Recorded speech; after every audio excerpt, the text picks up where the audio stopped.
authentically true. Bloom into you. Hi, everybody.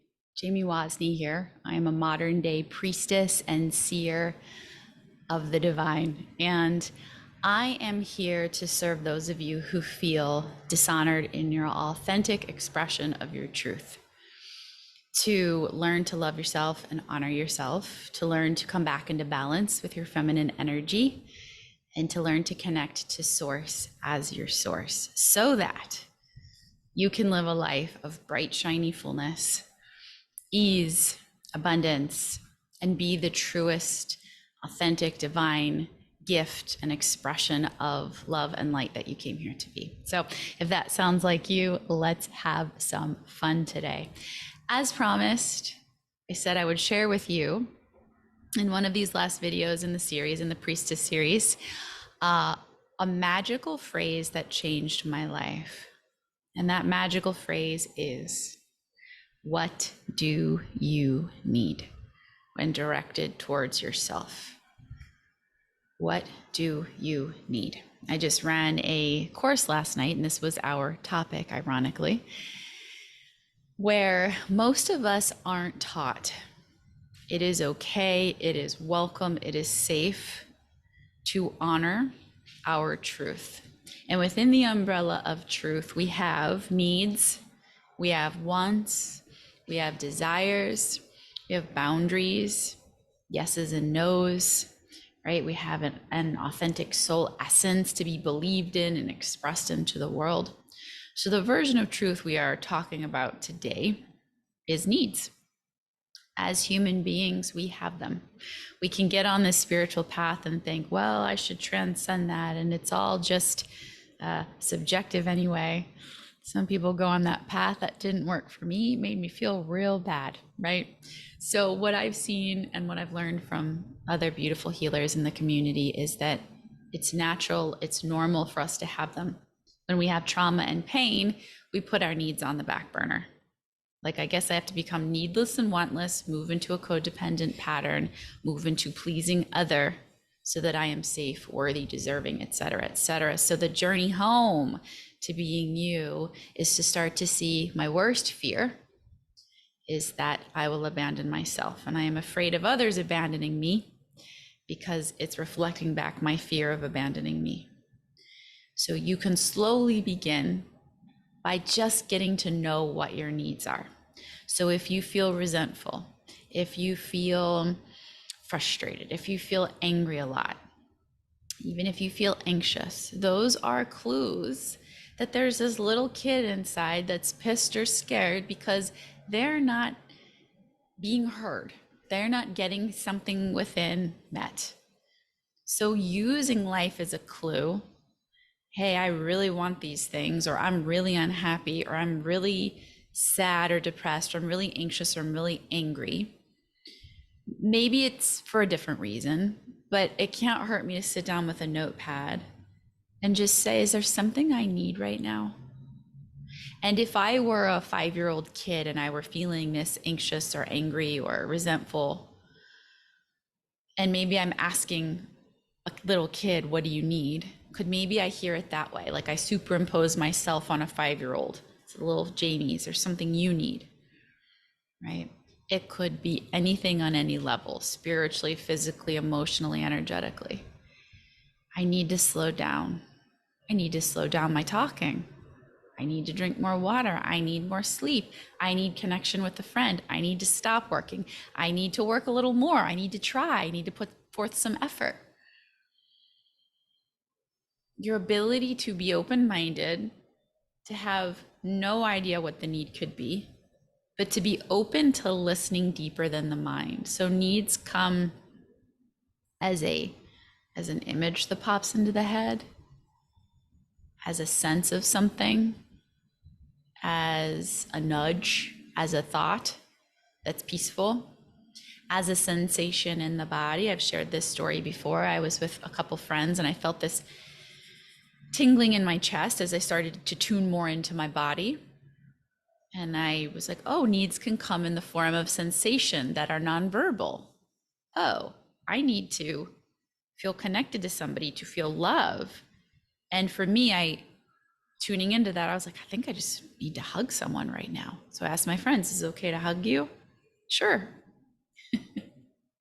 So this can seem scary to the nervous system that wasn't used to allowing truth in. But if you know it's normal, it's natural to allow truth in, i.e., needs in, they're here, source put them here.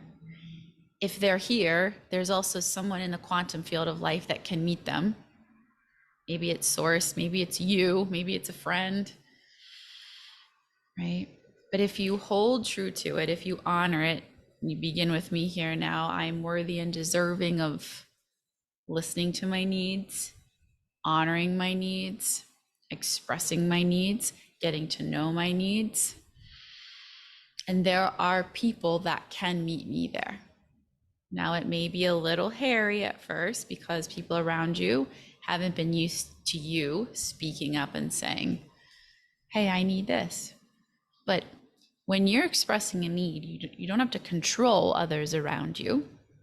You just say, you can do whatever you want. I can do whatever I want. But I'm starting to realize this is my need. So just opening up, oh, wow, I wonder if it's possible I have needs. I wonder if it's possible to get to know what the needs are. And I wonder if it's possible to have these met. Just a little more open than completely shutting down. So just get out your journal and begin to explore this. Can I pick one thing on there, and can I see what feels safe to ask a friend or to do with myself? Right? There is a inbuilt compass in us that tells us when we've had enough, when we're done, what would fill us up with life. And we're so used to putting our attention out there when we're in survival mode, as opposed to in here to listen. Go left, go right, stop. That doesn't feel right. That does feel right. I need this to fill up. I need more sleep. And we're living in here. I've got to go. I should do this. This is how I make money. This is how I get respect. Complete rewrite of the system of the program of how we grew up, to know, to see, whoa, it's actually about desire, heart, needs, truth. There's an entire new world within me. And when we don't know that, we have to start small and slow and open up and peel back the layer of one of these things. Now, what happens over time is our brain gains new proof. Oh, wow, I got to know that I needed a hug. I felt silly, but I asked somebody for it. They said yes. Okay, maybe I felt a little awkward, but got what I wanted. I feel better, feel less stress. This is a stress reliever. This isn't some goofy random thing. This is this will change your life thing. So I invite you to play with this magical phrase that changed my life. If you feel angry, if you feel resentful, if you feel anxious, is there something I need I'm not listening to, honoring, expressing? Source, help me heal what's in the way of my inability to do so. Help me get clear. And start to practice and find one little safe space in your life where you can let this fly. Now, if this is resonant with you, if this is an area you struggle with, self-love is an incredible antidote and medicine for this. So I highly recommend my course. I think it's called Self-Love. It's got 2 different names in 2 different places. So I was about to say 5 days, but that's the audio version. Self-Love mini class, Self-Love mini class. It's 5 days. So it's a very short but sweet rewrite in your system on self-love. I did not grow up learning to love myself. I grew up in a codependent paradigm where self shut down, please other opened up.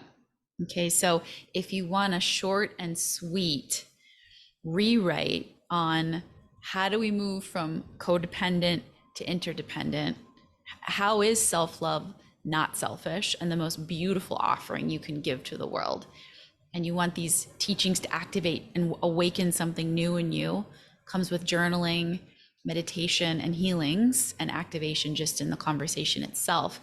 I'm going to link that below. Okay, so I highly recommend that. If you liked this, please comment, ask me questions, share, and share this with a friend who you may notice is feeling angry, resentful, anxious, because maybe there's an unmet need in there that their little kid didn't get. And it's time that they meet themselves in this profound way to allow healing into their lives. I will see you guys in the next video. Lots of love. Take care. Come shine with me, align with me, authentically true.